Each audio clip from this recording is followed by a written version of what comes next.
Goedendag en welkom bij Perspectieven.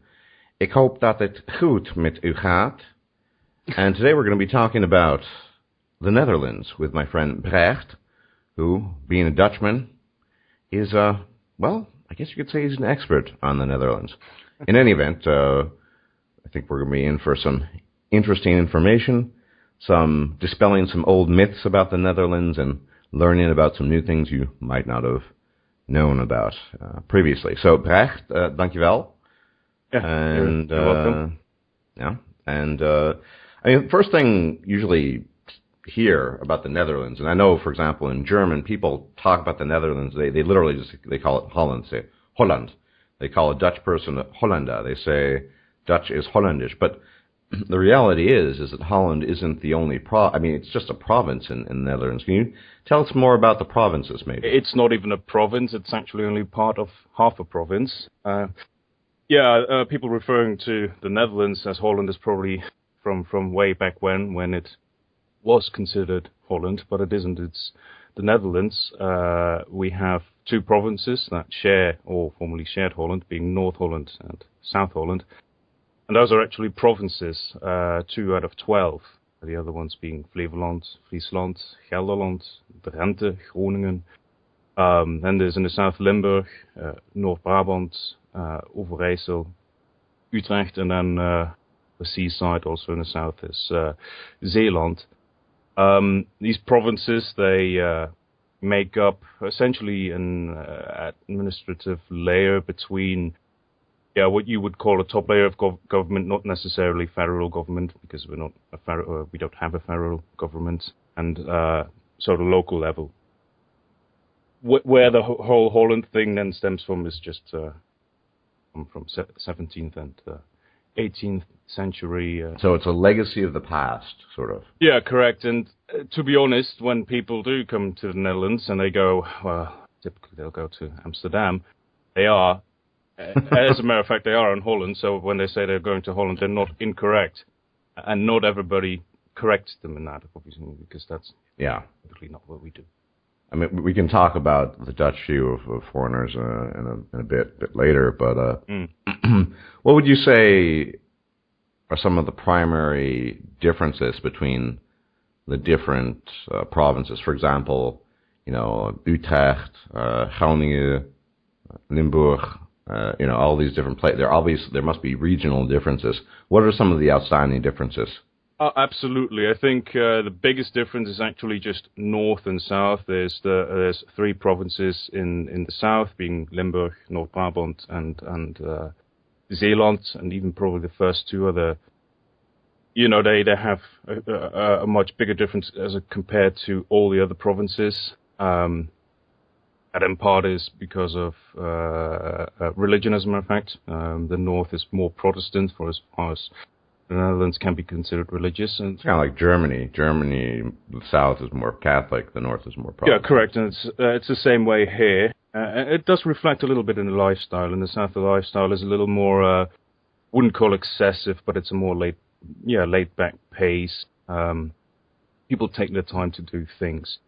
And then there's differences between the provinces. A province that's near the water will obviously have a completely different economy, and that shows also in the pacing and how people go through about their daily lives. And adjacency to other countries, right? We're adjacent to the east to Germany, and to the south we've got Belgium.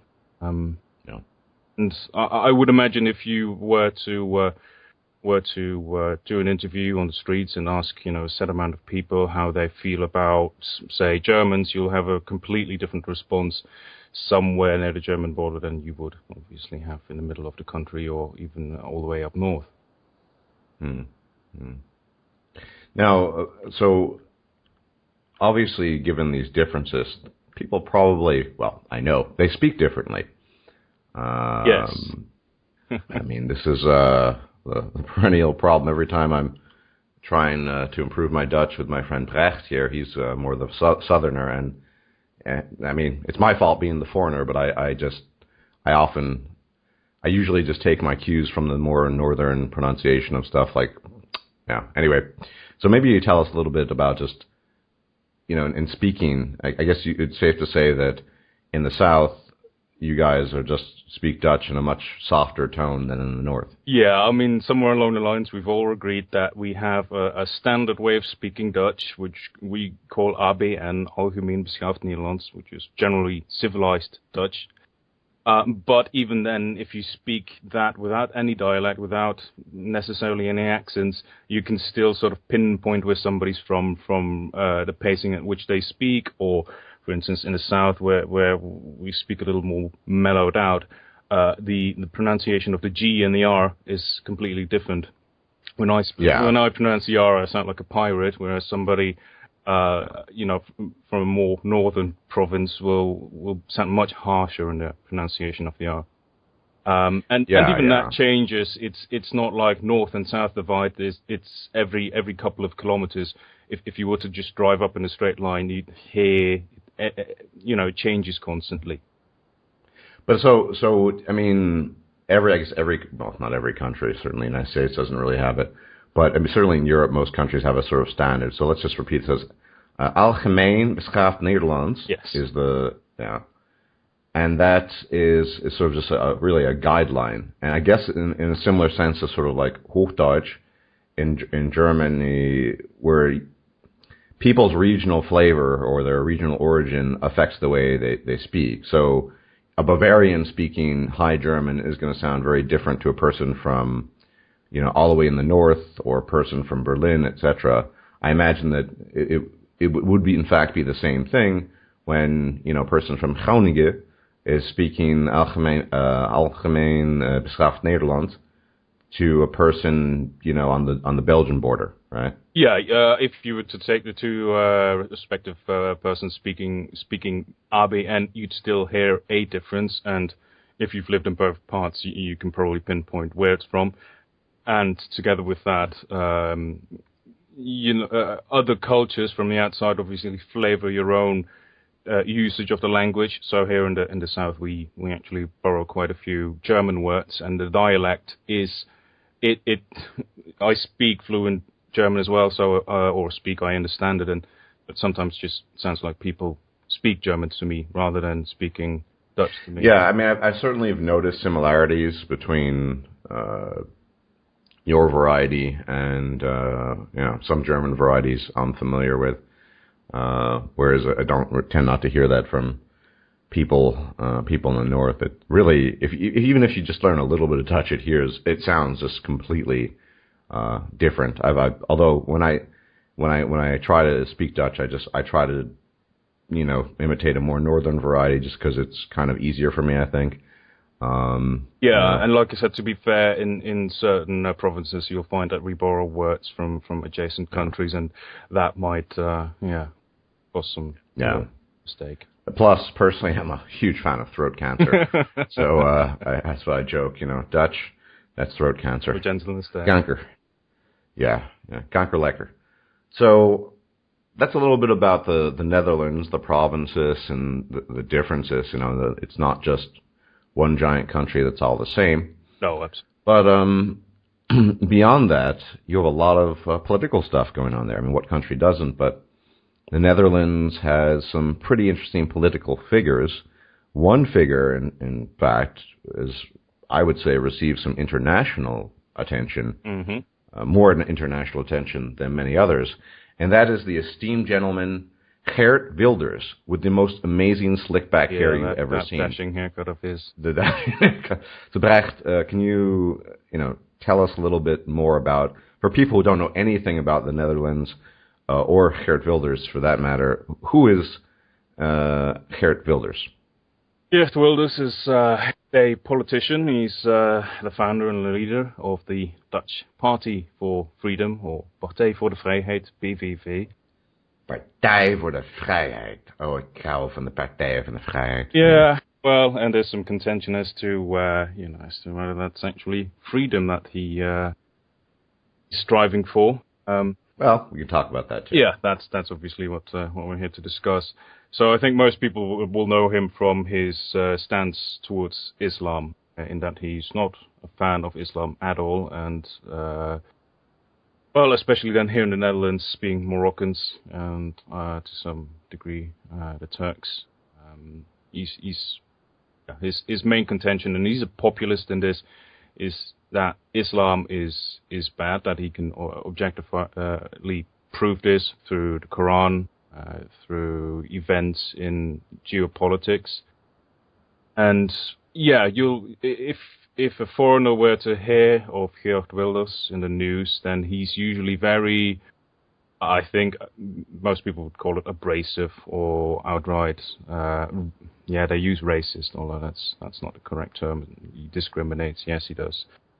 In that regard. And if I might interject, so I've seen. Well, I'm more familiar with him than someone who wouldn't be, but you know, he's actually gotten speaking gigs in other countries. Yeah. I know he traveled to the United Kingdom, Sweden. So I think this is kind of his main thing, as it were, sort of.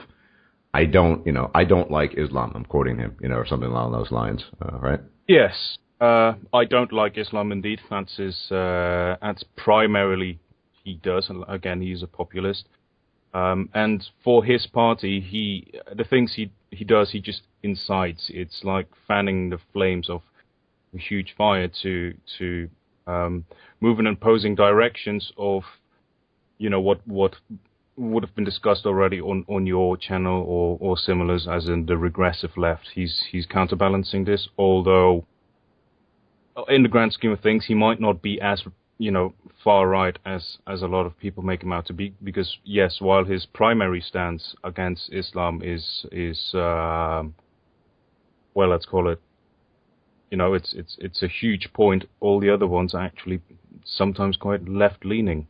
And so that puts him on a spectrum that's more of a central right than as far right as a lot of. Although, Brecht, to be fair, I don't think that's that unusual. A lot of these populist parties have very, I guess, negative views of Islam. I do too, obviously. But when it comes to their actual policies, they like the social welfare state. Mm-hmm. They don't really want to change the fundamentals. They just don't really want. I guess certain types of foreigners and in particular Islam to have a strong presence. Yeah, so that doesn't really surprise, I think. Yeah, obviously there's the Northern League in Italy, Flemish interest, I believe. There's also one. I suppose that's not that much of a surprise.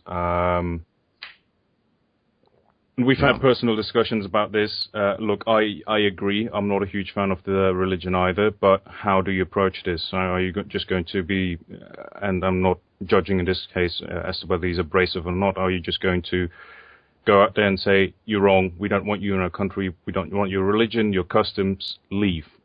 Okay, let's say that the vast majority of the populace agrees with this.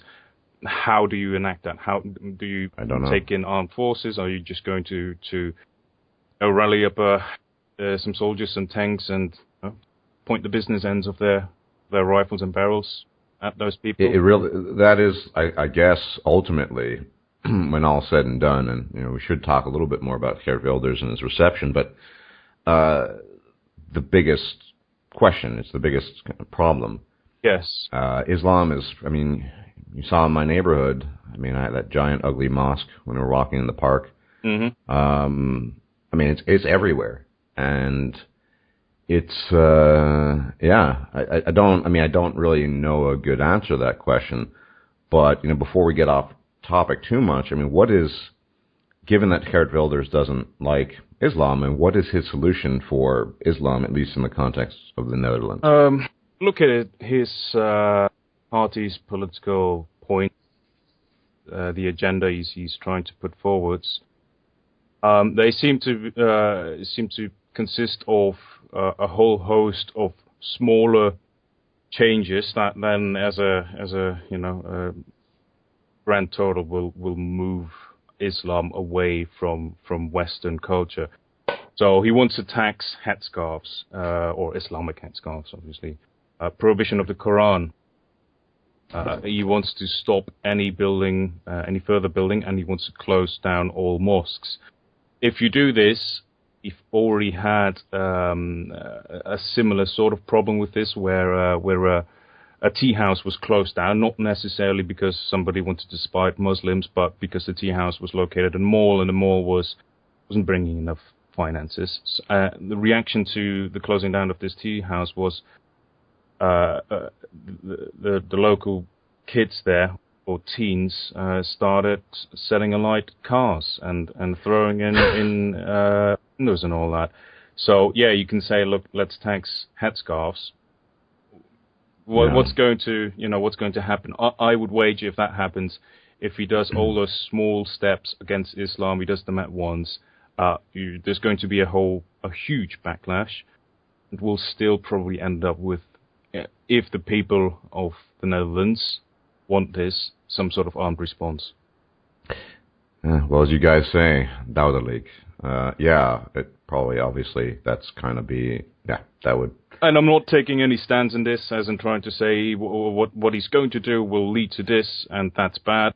That's obviously. I think this is obviously it doesn't just apply to the Netherlands, but no, it is a good bit of evidence to show that, when you do take some sort of action that's perceived in a certain way by the so-called Muslim community, you're going to get people who don't like it and act violently. So it really begs the question, what can be done within reason? Because, Islam is a legitimate problem in Europe. It's growing. It's obviously a negative cultural force, I would argue, in the world, but certainly even more so in Europe, that exists sort of parallel to a completely different culture in many ways. To add to that, Europe has become more left-leaning, and so we've become more accepting of other cultures, and for the vast majority that works out just fine. The French and the Dutch don't have, they're their own entities, they have differences, but they get along. The thing with the Dutch are the Netherlands, we're a very small country, so we've always been a merchant nation, and we need other people to thrive. We do, relatively speaking. So kicking out people, being this aggressive towards them, hypothetically speaking, that's not good. Well, for business, because we're going to offend somebody somewhere, some point, and that means we make less money, to be very frank. And we've always had this history of including other people. As long as your points of view don't, as long as they're not too opposing to our own, as long as you abide to our laws or customs, anything else is fine. You can keep that. Yeah, but isn't that the problem, that Islam and people who practice it tend to do that less and less? It's not. Yeah, that is. It just consolidates our problem because, I guess we're too accepting on top of where Western culture is already moving to. Yeah. Well, What would you say the general perception of Geert Wilders is by the public? Because I talk to, every now and then, to Dutch people, and many of them don't really like Geert Wilders per se, but they certainly see changes in the culture in the country, and they get concerned, and I think, well, I guess I do have to vote for Geert Wilders because no one else is talking about it. He's become a sort of single issue guy. And maybe he is a single-issue guy, but people still feel attracted to that. And then it is single issue against single issue. There's one issue of Islam, and not just within our own country, but you turn on the news and you see, any sort of terrorist attack, suicide bomber. No, that's one tally, and the other tally is Wilders himself. He's got that one issue. Most people don't actually know all the other things he stands for. And they just sort of make this, I guess, a cost-benefit comparison, seeing how far they'll get with one and how far they get with the other. And initially, people who voted for Wilders were sort of, they were ridiculed, as in he's, extreme right and all that, and he's only against Islam. And let's be honest, there's a lot of Muslims in our country, a fair amount, and most of them will be your colleagues, your friends, people you speak to on a daily basis. And, that was for people enough to say, look, no, they're my friends, they're my colleagues. I'm not going to vote for them. But over time, that tally against Islam is, increasing. I mean, I'm not particularly aware of the exact security concerns in the Netherlands, but I imagine, sometimes we'll joke about this. It's not exactly funny per se, but it's kind of the current state of affairs that, given the fact that the last Muslim terrorist attack was a couple of months ago, we're due for another one someplace, sometime in Europe, I guess. Mm. I could imagine a place like Amsterdam or, a place like that, or any decent Rotterdam. I don't know. Any of these major Dutch cities could be a primary target, just because they're doing their European bombing tour. I mean, do you think that's a genuine concern in the Netherlands? Because certainly here in Germany, people are very aware. I mean, the security concerns, things like that. Yeah, I think people are aware, but on the other hand, then it's not a day-to-day thing. It's not people discussing, I'm not putting into gentler words that they're afraid of being bombed. That is not a concern. On the other hand, personally, I work for a company that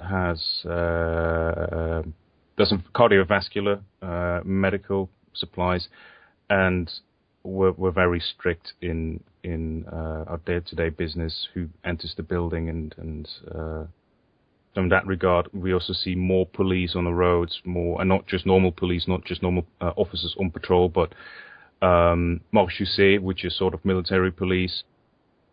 So maybe that's what's reassuring people. That is one option. That's one possibility. But in day-to-day business, I don't necessarily see people being terrified. Well, in your honest assessment, we've looked at some of the statistics together from the, remind me the specific name of the... CBS, Centraal Bureau voor Statistiek. Yeah.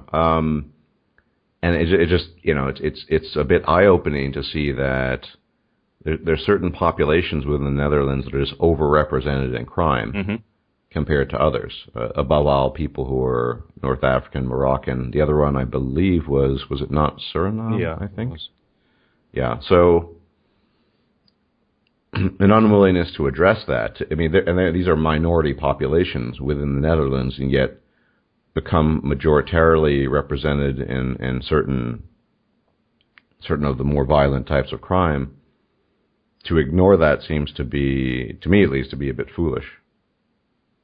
I suppose you fall back on the same issue. How do you deal with it? Are you going to muster an armed response to this? You can against smaller groups. I suppose you can against individuals. Before the bombings in Belgium, one of the minds behind Bataclan was arrested, and 3 days later, they blew up an airport. So you can go after individuals. What the response will be, intelligence services will know that. No. What I have seen, though, is that because we also looked after crime statistics divided by provinces, and I've noticed that in my province, which actually has a smaller amount of the groups we're discussing, more people will vote for Wilders. Actually, my province has the highest amount of voters for Wilders, and it seems that there's some sort of, you perceive all these things, you're scared, and as a reaction, then you start acting, and acting in this case will be voting for a set party that promises to alleviate these problems for you. Yeah, and when I think about it, I mean, let's just say something happens. I mean, next year is the Dutch vote, right? Mm-hmm. And when I think about it, I mean, how realistic? Let's say he did, Geert Wilders, he gets elected, and the Dutch population say, okay, he's in. How realistic? The things he's proposing, I mean, not just within the Netherlands, but surely he probably would receive criticism from outside of the Netherlands. Oh, absolutely. He wants a withdrawal from the European Union, wants to go back to our former currency. He wants to make some gulden. Yeah. this is what obviously makes him not far right, but more of a center right. There's some social democracy he wants to maintain, the verzorgingsstaat, pardon. The welfare state. Yeah, that's what he wants to maintain. From the outside, he wants to rekindle or reassert connections with Israel. Wants to give aid to Christians or Christian minorities in Egypt, but on the other hand, he wants to stop certain things. I think he wants to remove or revoke Turkey's membership in NATO, stop all support or propaganda for Palestine or Palestinians. That's. I have my own views, obviously. I think Islam's a problem, but I just can't, practically speaking, imagine that he could implement this stuff. Too much opposition from other European countries, from within the EU. Mm-hmm.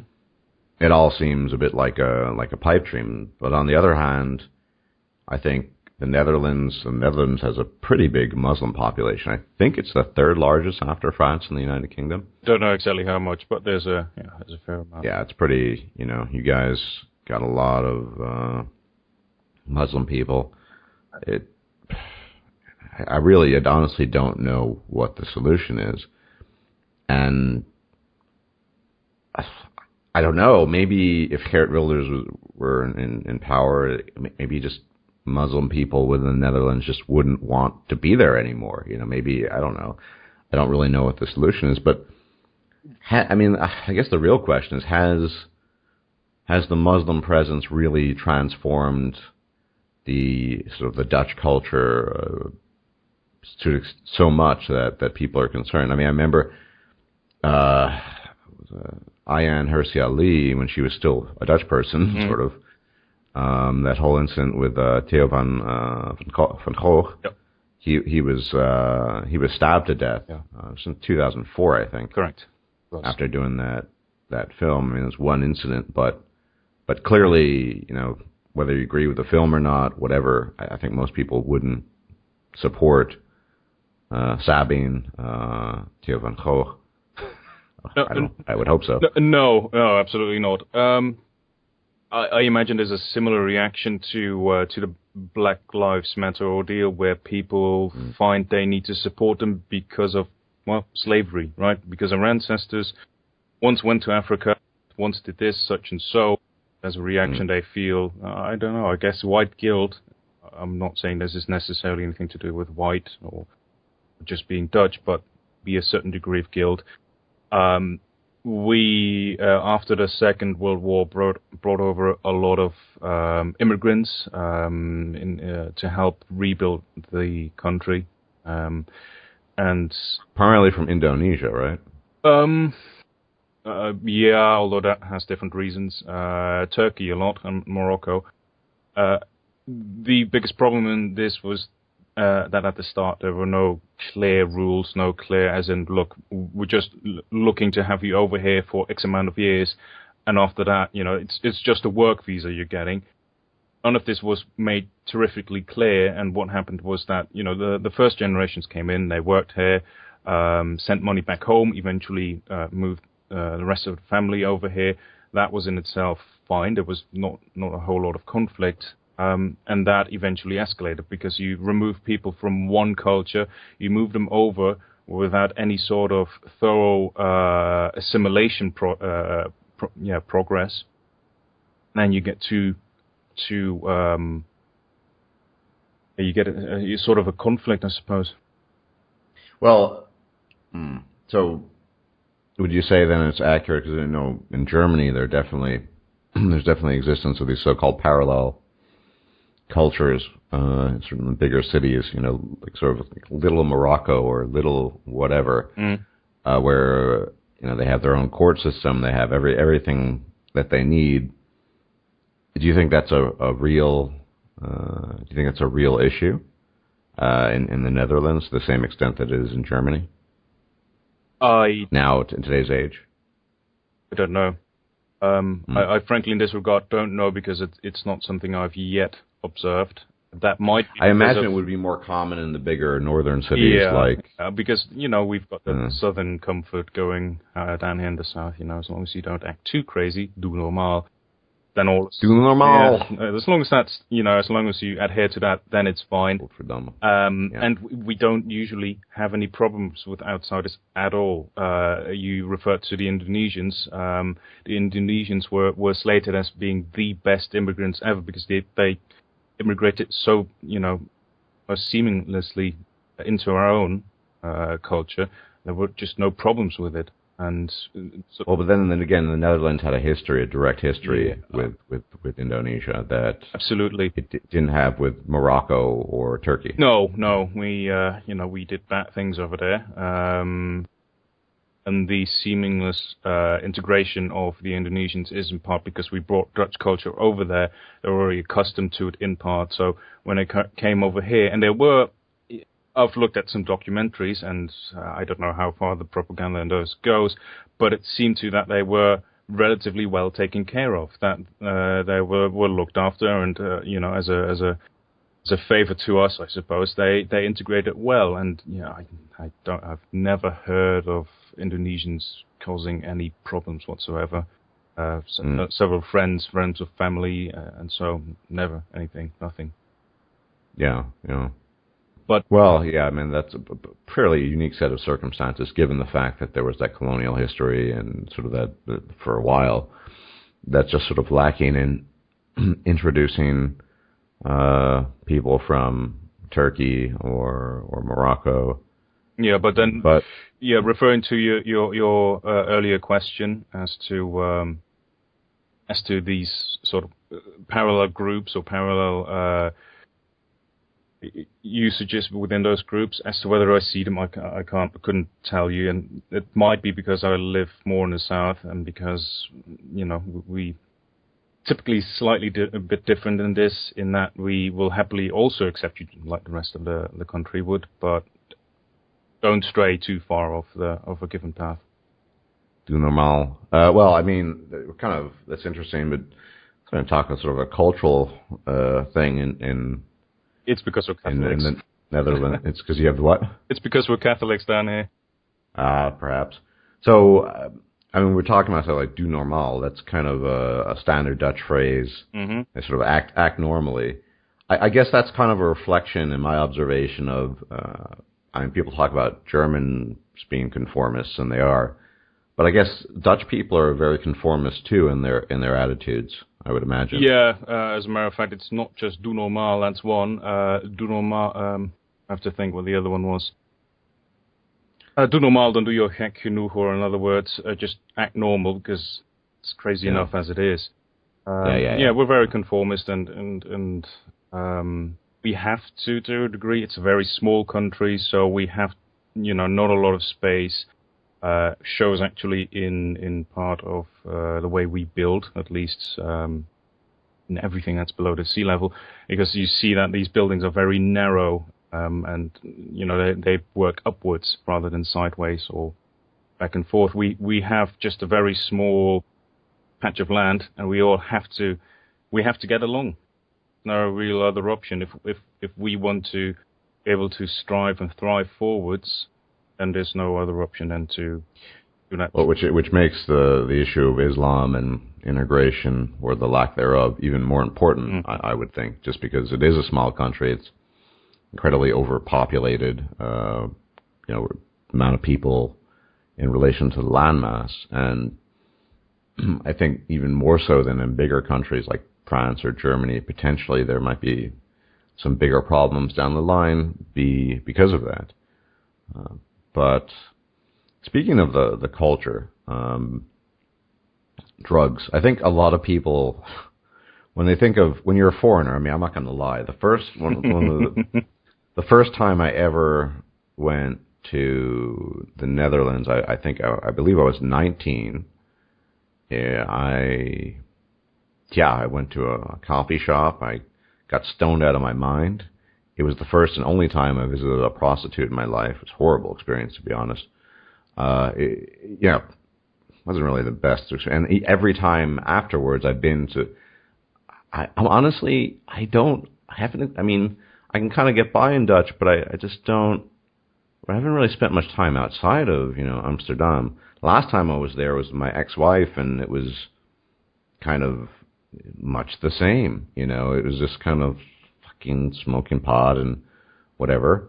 And it's so, yeah, I think that's a problem almost, because I've, if I had the money and time, yeah, I'd like to check out places like Groningen, Leiden, Yeah. Utrecht. As far as the drugs are concerned in this,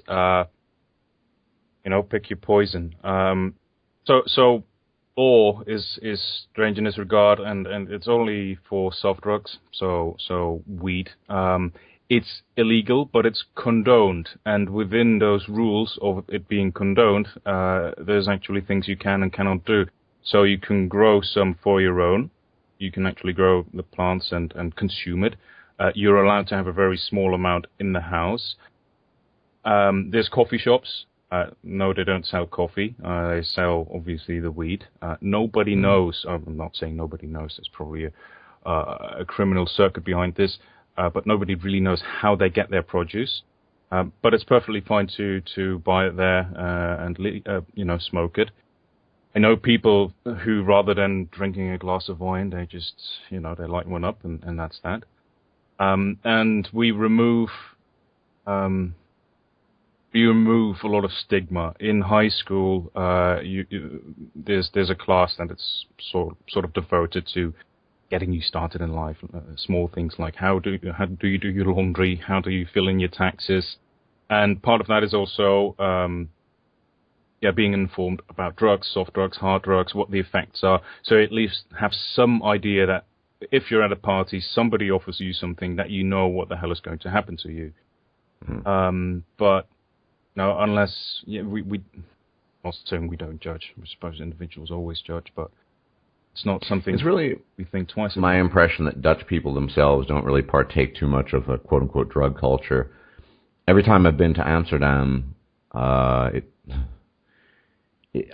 the impression I get is, look at these stupid foreigners going to the coffee shops. I mean, they're tolerated because they bring in, money and their source of income. But I mean, it could be just because Amsterdam isn't really particularly representative of the rest of the Netherlands. It's like New York, and I'm sure I'm going to offend somebody from Amsterdam, but Amsterdam is not necessarily a representation of the Netherlands. I mean, usage of drugs is fairly common, but I know of also relatively few, and this obviously it changes per province.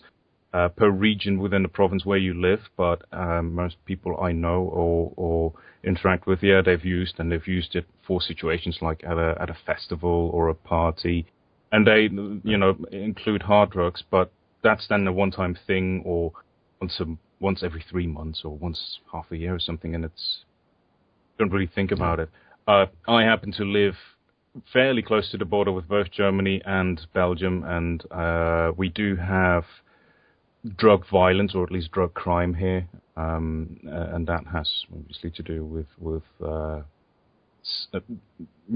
selling of large quantities or buying of it, or maybe harder stuff than. Yeah, also it's in the end it's profit, and, whatever makes most profit. Yes. Yeah, I think that a lot of people outside of the Netherlands kind of a utopian vision of the Netherlands because of the lax drug laws and whatever. But on the other hand, I mean, you're taxed to the hilt. I mean, taxes are worse in the Netherlands than in Germany, perhaps. Yeah, I mean, there's taxes upon taxes, and they tax the taxes, and taxes and debt. That's really what it's about. Look, we've got a welfare state. Both people need to be supported, and that's simply it. We've talked about this before privately. What do you think? A lot of people abuse the welfare state? I live.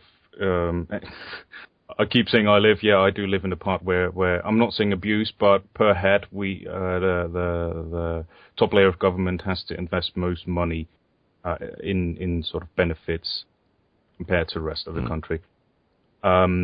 Abuse, use, I don't know. Let's say health insurance. So basic health insurance will cost you about €100. Presumably, you're healthy. You don't do too silly other things with your body. You probably don't use that a whole lot, and so you can actually get money back, or at least you can get benefits. Your basic healthcare will cost you around €100, and you get 80 back, so it'll cost you only 20. That you pay €100, but those 80, we presume that normally they were accounted for something, that somebody, a bookmaker somewhere, had to have used those €80. There's probably a whole lot more for people who need a lot more care, because that's only a basic healthcare packet. You can upgrade them to be that much more expensive. If let's say your employer reduces your hours, the government will recompense. And there's just a great many deal of ways you can get benefits. As a matter of fact, when I was at the store not too long ago, they had this board with local ads, usually for sort of sports schools or football clubs and everything. There's one small ad which says, paraphrasing, that if you don't know what sort of benefits you're entitled to, call this number and we'll check it out for you. Mm. So that's the degree of people taking benefit. But I think it was you who told me that you know people that have made fun of you for working, right? Because they profit from the Verzorgingstaat. Yeah. And I've been in the unfortunate situation that for a very long time the industries I work in just had more people applying than they could hire, and so for a very long time I could only work part-time, and I had the remarks made that why even work at all? Why not just stay at home and take benefits? I mean, don't you have any don't you have right to get benefits? Why? Well, why not? Waarom niet? Why not? Because it's ideological. I understand benefits. There's been situations that actually, for me, not personally, but I know in the family, there's been situations that somebody really, really needed them, and not because they didn't want to work, because there simply wasn't any work, or people wouldn't hire because of age. And in those situations, look, I completely and fully understand that you needed to get through tough times, but even for me, when tough times were around, I could still get by just working as much as I can. It's just a matter of principle to you. Yeah, it is. Yeah, I don't think most people, in my observation, share this. I'm much the same way. I mean, and I'd rather pay less taxes, so I can make my own mistakes. Right? If I choose to go skydiving and hit a tree on my way down, something along those lines, break a leg, then that should be largely on me. Yeah. Well, I think if more people had your attitude, then there would be far less abuse of the welfare state, or as they say in Dutch, the Verzorgingstaat. Yeah, and it's not that I'm completely opposed to that, welfare state, that we all pitch in together for certain things, but you pick the things that actually affect the most people, and to a degree we do. We have a fantastic road network. Public transport is actually quite decent. It's pretty good. And even here in the south, look, there's very few airports, and there's obviously no sea. There's no boats here, but I still benefit from the harbors in Rotterdam, because it means import is easier, and it obviously increases the country's income. Yeah. So I can understand that, if maybe through a direct referendum we can all decide, okay, we've got X amount of money, these are the things we need, how are we going to spend it? I'd be perfectly fine with that. Yeah. And finally, maybe we can talk a little bit about the relationship between the Netherlands and other countries, particularly Germany. It's been I think in recent years it's improved a lot. That's the evidence I've looked at, but for a long time it was pretty tense between you guys, right? Yeah, it's been quite a trip, I guess, quite something. initially, and well, I'm saying initially, this is before the Netherlands nor Germany actually had those names. There's obviously no problem. The real problem started after the Second World War. Germany invaded. They did so very swiftly, barely any opposition in getting through the country. And in Adolf's grand plan, the Netherlands were just part of Germany. They were part of the white race or the higher race, whatever you want to call it. The Germanic peoples. Yes. Yeah. And so that wasn't a problem, not at least for Germany, but it was a problem for the Dutch. And while the Dutch didn't do any major fighting, it's not like we had a huge standing army. Progressively, as we were occupied, people sort of started fighting back in their own way by simply not working. There were instances where the entire country just stopped working for extended periods of time, where metros and such and trams just wouldn't drive. And after the Second World War, that was a wound that was it just didn't. Yeah, well, it's healing, but it heals very slowly. The Brits believe that in football and soccer that their biggest opponent is Germany, but Germany doesn't think that the same way about them. They actually the competition is between the Netherlands and Germany. Having said that, it's becoming better. It's smoothing out. It's less discriminating of an opinion about each other, and it's improving overall. Yeah. I remember when I first visited there in the late '90s, sitting in a coffee shop vaguely and talking about Germany, and man, they had some negative opinions, and I think things definitely seem to have changed. Yeah, not just about Germany, but even about German products, about German cars. People would rather have a star in their front window rather than a star on the bonnet being a Mercedes-Benz. Was one of the sayings they had. Liever een ster in de voorruit dan een ster op de auto. But that's vastly improved over the last couple of years. Yeah. And look, from my side, it's not something you can. You can't really fault people for having survived this war, possibly having lost either people they've known, loved ones, people they cared for, and expecting them to just give it up.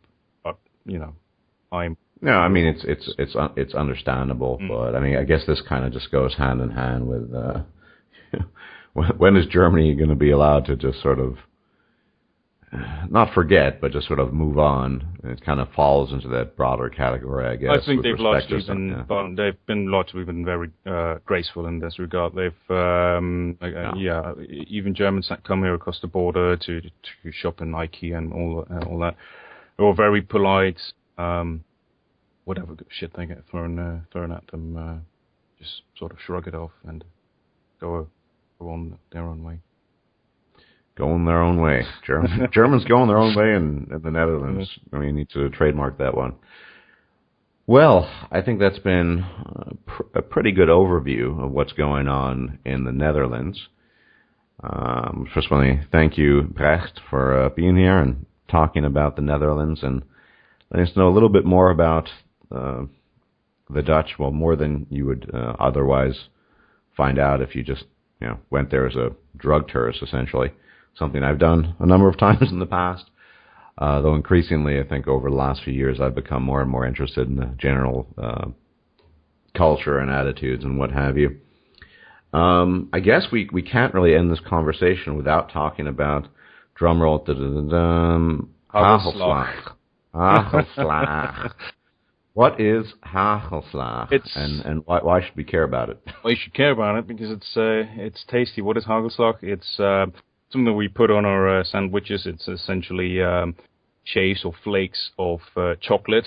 Sometimes we won't just use chocolate, but more like fruit flavored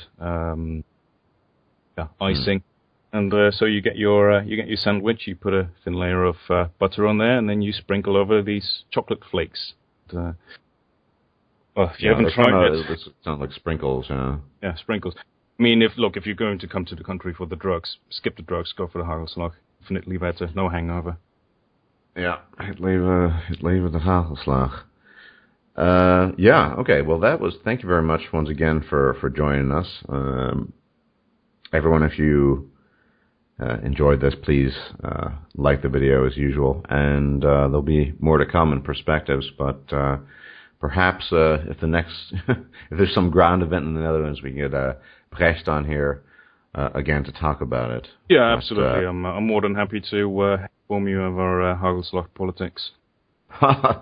de hagelslag politiek in Nederland. Anyway, so thanks for joining us, and we hope you enjoy your weekend. And if you guys like the sound of Dutch, you should check it out. It's a beautiful language. It really is. I